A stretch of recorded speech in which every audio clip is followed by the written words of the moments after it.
Wishers welcome और welcome back to my channel.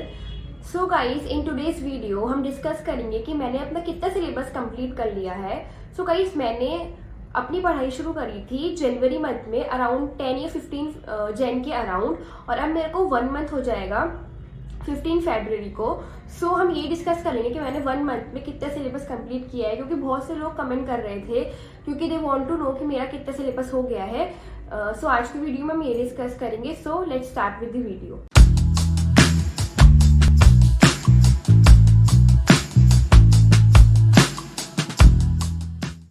सबसे पहले हम जो सब्जेक्ट के बारे में बात करेंगे वो है बिजनेस लॉ। तो सबसे पहले हम बात करते हैं कि मेरा बिजनेस लॉ में कितना सिलेबस कंप्लीट हो गया है। सो गाइस, बिजनेस लॉ में मेरा चैप्टर 1 जो है इंडियन रेगुलेटरी फ्रेमवर्क, वो ज़्यादा बड़ा नहीं है, 4-5 पेज का इस चैप्टर है, तो मैंने उसको रीड कर लिया है अच्छे से। और अगर हम बात करें सेकंड चैप्टर की, जो कि हमारा है इंडियन कॉन्ट्रैक्ट एक्ट 1872, जो कि मेरे को लगता है बहुत बड़ा चैप्टर है जितने भी बिजनेस लॉ में सिलेबस है। तो उस चैप्टर के अंदर 9 यूनिट्स हैं। तो मैंने क्या किया है, अभी 1 मंथ के अराउंड मैंने डेली 1 शॉट देखा है उन वीडियोस का, उन यूनिट का 1 शॉट देखा है हर एक यूनिट का, और मैंने उसको मॉड्यूल से अच्छे से रीड कर लिया है, और मैंने मॉड्यूल के क्वेश्चंस और जो MCQs थे उनको भी अच्छे से रीड कर लिया है। अभी सिर्फ मैंने रीड किया है, मैं ये नहीं कहूँगी कि मेरे को वो पूरा चैप्टर आ गया है, मेमोराइज हो गया, ऐसा नहीं है। और मुझे लग गया 1 महीना लग गया अराउंड उस पूरे चैप्टर को सिर्फ जानने में कि है क्या इंडियन कॉन्ट्रैक्ट एक्ट में। क्योंकि बिजनेस लॉ जैसे कि आपको पता है पहली बार कर रहे हैं, हमने 12th या 11th में नहीं करी है। सो मेरे को ऐसा लगता है कि बिजनेस लॉ से कोप अप करने में हमको थोड़ा सा टाइम लगेगा। सो इसलिए बिजनेस लॉ थोड़ी सी स्लोली चलेगी। तो उसमें अभी मेरे को इंडियन कॉन्ट्रैक्ट एक्ट मेमोराइज करना है। तो अब मेरा वो 1 शॉट देखने वाला वीडियो जो है वो खत्म हो गया है। सो अब मैं क्या कर रही हूँ, अब मैं उनको मेमोराइज कर रही हूँ, उनकी हेडिंग्स याद कर रही हूँ। सो मेरे को हफ्ता लग जाएगा वो भी करने में। सो उसके बाद मैं फिर अपना सेल्स एक्ट जो है हमारा 3rd चैप्टर वो स्टार्ट करूँगी। सो ये था मेरा बिजनेस लॉ का सिलेबस। गाइस, अब हम चलते हैं सेकंड सब्जेक्ट पर, जो मैं आपको बताऊंगी क्वांटिटेटिव एप्टीट्यूड, क्वांट्स जो है हमारा। सो मैं आपको पहले से क्लियर कर देती हूँ कि मेरे पास 11th-12th में मैथ्स नहीं थी, तो मेरे को थोड़ा टाइम लग रहा है क्वांट्स करने में। सो अभी मैं चल रही हूँ उसके चैप्टर 4 पे, जो कि है हमारा मैथमेटिक्स ऑफ फाइनेंस। आपने मेरा पिछला स्टडी ब्लॉग देखा है तो आपको उसमें पता होगा कि मैं उसकी मेरे एक्सरसाइज 4A हो गई है उसकी।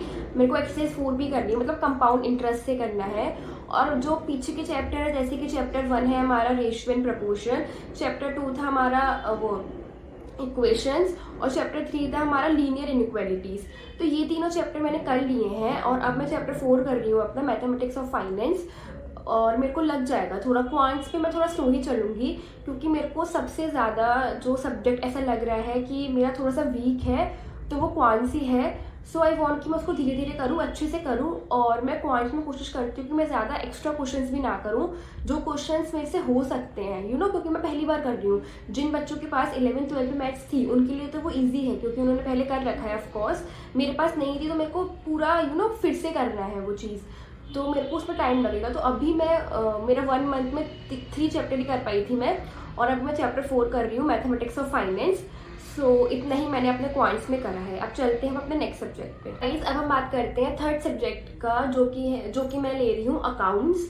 तो अब मैं आपको बताती हूँ मेरा अकाउंट्स में कितना सिलेबस हो गया है। सो गाइस, अकाउंट्स मेरे को इतनी टफ नहीं लगती पर्सनली स्पीकिंग, क्योंकि मैंने वो 11th-12th में अच्छे से करी हुई है। सो मैं अकाउंट्स में इतना टाइम नहीं दे रही हर चैप्टर को। तो अभी मैं अकाउंट्स में I am doing BRS, bank reconciliation statement, क्योंकि मेरे को वो थोड़ा सा डिफिकल्ट लगता है, तो मैं उसको टाइम दे रही हूँ ज़्यादा। और जो पीछे की यूनिट्स हैं मैं एक बार रीड कर देती हूँ बुक खोल के कि कौन कौन सी मैंने कर ली हैं। तो गाइस, चैप्टर 1 जो है हमारा थ्योरेटिकल फ्रेमवर्क, वो रीडिंग ही करना था, क्योंकि इसमें थ्योरी है, तो वो मैंने कर लिया है।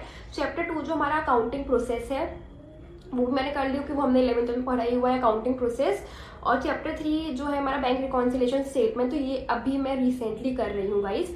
सो अकाउंट्स मेरा इतना ही सिलेबस हुआ है। और अब हम चलते हैं अपने 4th सब्जेक्ट पर, जो कि है हमारा business economics. So guys, business economics की बात करूँ तो सेम ये MCQ बेस्ड है। तो मैं ज़्यादा फोकस कर रही हूँ रीडिंग पॉइंट ऑफ व्यू से इस सब्जेक्ट को लेकर, क्योंकि हमें थ्योरी याद नहीं करनी, हमें क्वेश्चन आंसर्स नहीं लिखने इसके, हमें ट्रू फॉल्स नहीं करने इसके, हमें सिर्फ MCQs करने हैं। तो हमें कॉन्सेप्ट अच्छे से पता होना चाहिए, हमें इसमें कुछ चीज़ याद नहीं करनी। तो मैं कोशिश कर रही हूँ कि मैं धीरे धीरे करूँ इकोनॉमिक्स को, और मैं रीडिंग पे ज़्यादा ध्यान दे रही हूँ, मॉड्यूल की स्पेशली।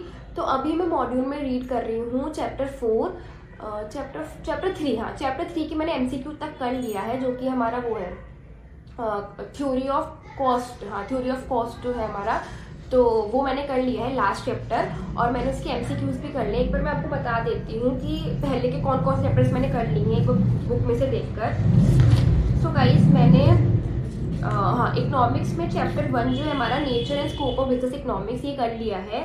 चैप्टर 2 जो है हमारा basic problems in an economy and roles of price mechanism, ये मैंने कर लिया है। ये यूनिट 2 है चैप्टर 1 की। चैप्टर 2 है हमारा theory of demand and supply, और चैप्टर 3 है हमारा theory of production and cost. तो मैं चैप्टर 3 ही मेरा कंप्लीट हो गया है, कल मेरा कंप्लीट हो गया था वो। सो अब मैं इसका चैप्टर 4 करूँगी, जो है हमारा प्राइस डिटर्मिनेशन डिफरेंट मार्केट। तो अब मैं इससे स्टार्ट करूँगी। तो आप कह सकते हो इकोनॉमिक्स में मेरे 3 चैप्टर्स कंप्लीट हो गए हैं। So guys, that's all for this video. मैंने आपको बता दिया है कि मैंने हर सब्जेक्ट में अपना कितना सिलेबस कंप्लीट किया है, क्योंकि because many of you were asking in the comment section. So मैंने आपको आंसर कर दिया है, और प्लीज़ आप भी मेरे को कमेंट में बताना कि आप लोगों को कितना सिलेबस हो गया है, so we can motivate each other. So guys, if you like the video, please like, share and subscribe to my channel, and thank you so much for watching.